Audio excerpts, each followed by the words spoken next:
আমিতো ক'তো কাম কৰিবলৈ নাযাওঁ হয় নাই বাৰু।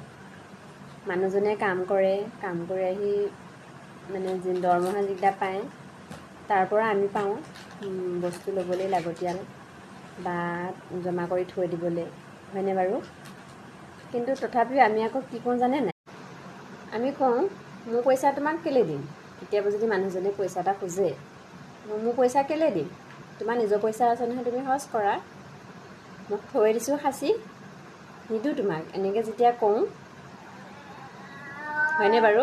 সকলোৱে কয় তেনেকৈ, কিন্তু মানুহজনৰ পৰাই পইচাটো লওঁ।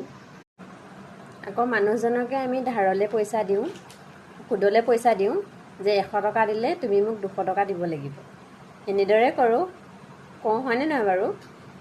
আপোনালোকে কয়নে? মই কিন্তু প্ৰায় কওঁ দেই। সেইকাৰণে মানুহজনে মোক পইচা থাকিলেও মোক খুজিবলৈ অলপ আফচোচ কৰা হৈছে।